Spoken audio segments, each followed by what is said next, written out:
প্রতারণার জন্য একের পর এক নয়া ফন্দি প্রতারকদের নয়া ফাঁদ ডিজিটাল অ্যারেস্টের শিকার একের পর এক ব্যক্তি। আসানসোলেরও এক ব্যক্তি ডিজিটাল অ্যারেস্ট হয়ে খোয়ালেন কোটি টাকারও বেশি। ধৃত নয়ের সঙ্গে মিলছে আন্তর্জাতিক যোগও।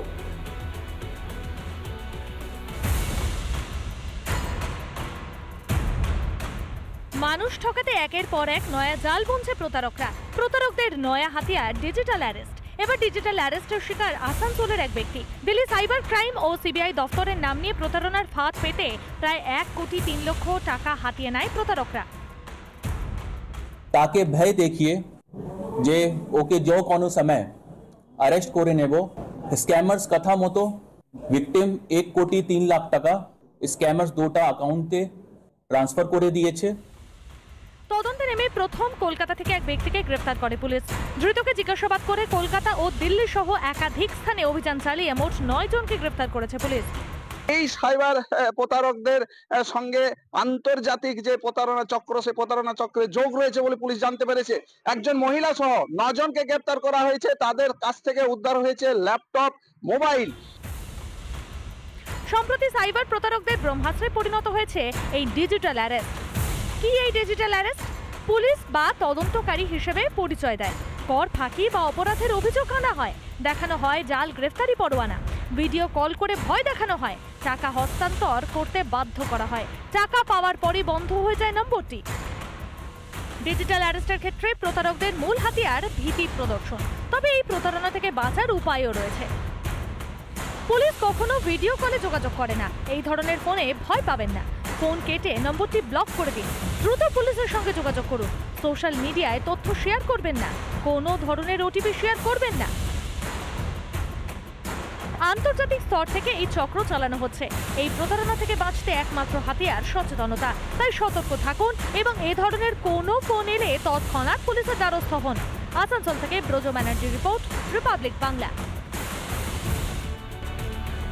আজ বসন্ত পঞ্চমী, মহাকুম্ভে পুণ্যস্নানে ভক্তদের ভিড় প্রয়াগরাজে। এরই মধ্যে হুগলির বৈদ্যবাটির এক পুণ্যার্থী খুলে ফেলেছেন চায়ের দোকান। ব্যবসার পাশাপাশি করছেন সেবাও। আগামীকাল রয়েছে শাহী স্নান। 3 কোটির বেশি মানুষের ভিড় জমানোর সম্ভাবনা। তার আগে অপ্রীতিকর ঘটনা এড়াতে সব দিক থেকে প্রস্তুত প্রশাসন। মহাকুম্ভের এমনই খুঁটিনাটি খবর প্রয়াগরাজ থেকে তুলে ধরেছে রিপাবলিক বাংলা। ইতিমধ্যে প্রচুর ভিড় জমেছে সঙ্গমস্থলে। আমি দাঁড়িয়ে রয়েছি নন্দীর দ্বারে। পুণ্য লাভের আশা, তাতে প্রয়াগরাজে ভিড় জমিয়েছেন অসংখ্য পুণ্যার্থী। আজ বসন্ত পঞ্চমীতে সেই ভিড় বেড়েছে আরো। দূর দূরান্ত থেকে আসছেন তীর্থযাত্রীরা। লাভপুর থেকে এসছে, পশ্চিমবঙ্গ লাভপুর থেকে এসছে এমন এক তীর্থযাত্রীকে পেয়ে গেছি। আমরা একটু কথা বলবো তার সাথে। এখানে তো চান করতে খুব ভালো লাগলো, কিন্তু প্রচন্ড পরিমাণে ভিড়, মানে এতটাই ভিড় পরিমাণে যে যাওয়া আসা খুব কঠিন হচ্ছে, অসুবিধা হচ্ছে। মহাকুম্ভে ভিড় যেমন আছে তেমনই রয়েছে কড়াকড়িও। সঙ্গমে দুর্ঘটনা এড়াতে তৎপর প্রশাসন। তাই রাস্তার উপর বসা দোকান অন্যত্র সরিয়ে দিচ্ছে পুলিশ। অনেকে দোকানিরা রয়েছেন, তারা দোকান দিয়েছেন রাস্তার মাঝখানে, তাদেরকে প্রশাসন সরিয়ে দিচ্ছে, বলছে যাতে সাইডে গিয়ে তারা ব্যবসা করে, কারণ যতটা সময় গড়াবে ততটা কিন্তু ভিড় বাড়বে। তবে এরই মধ্যে রিপাবলিকের ক্যামেরায় ধরা পড়লো একটি অন্যরকম ছবি। পুণ্য লাভের আশায় হুগলির বৈদ্যবাটি থেকে প্রয়াগরাজে এসে চা বিক্রেতা হয়ে গিয়েছেন রাহুল রায়। এই চা বিক্রেতা কিন্তু সুদূর কলকাতা থেকে প্রয়াগরাজে এসেছিলেন এখানে পুণ্য স্নান করার জন্য। তিনি দেখেন যে এই এলাকায় কোনো চায়ের দোকান নেই। তিনি পাশে যে আশ্রমটি রয়েছে অখিল ভারতীয় কেশরী নন্দন সেবা সংস্থান, তার সাথে যুক্ত আছেন এবং তিনি এখানে একটা চায়ের দোকান দিলেন। এখানে কিনে আমি চা বিক্রি করতে আরম্ভ করলাম। অনেকজন আছে যার কাছে কম পয়সা, আমরা বললাম টাকা দিতে হবে না, এমনি চা খেয়ে যান, জল নিয়ে যান বা ম্যাগি খেয়ে যান। অনেকজন এরকম এসছে। প্রথমে আমি বুঝতেই পারিনি, যেই আমি বললাম আপনার বাড়ি কোথায়, তখন উনি বলছেন কি আমার বাড়ি সেই কলকাতা হুগলি। তখন আমি বললাম বাহ, পরিচিত লোক পেয়েছি। তখন ওর কথাবার্তা বললাম।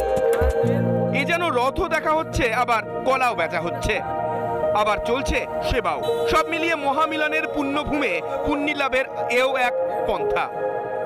প্রয়াগরাজ থেকে আনন্দমোহন ঝায়ের রিপোর্ট, রিপাবলিক বাংলা। দিকে দিকে শাসক নেতাদের নামে দুর্নীতির অভিযোগ। বীরভূমের দুবরাজপুরের হেতমপুরে দলীয় দুর্নীতির অভিযোগ ঠেকাতে তৃণমূলের অঞ্চল কার্যকারী সভাপতি কয়েকদিন আগেই মাইকিং করে আবাসের বাড়ি প্রাপকদের কাটমানি না দেওয়ার আবেদন করেছিলেন। এবারে সেই হেতমপুরে সরস্বতী পুজোর মেলার উদ্বোধনে গিয়ে দলীয় নেতাদের কার্যত সাবধান করতে দেখা গেল অনুব্রত মণ্ডলকে। দলের প্রধান সহ জনপ্রতিনিধিদের উদ্দেশ্যে অনুব্রত বলেন, নিজের সেবা করবেন না, মানুষকে সেবা দিন, মানুষের কাজ করুন, আপনার মঙ্গল হবে। তাহলে কি বিধানসভার আগে দলীয় ভাবমূর্তি স্বচ্ছ করতে ময়দানে ঝাঁপিয়ে পড়েছে শাসক দল?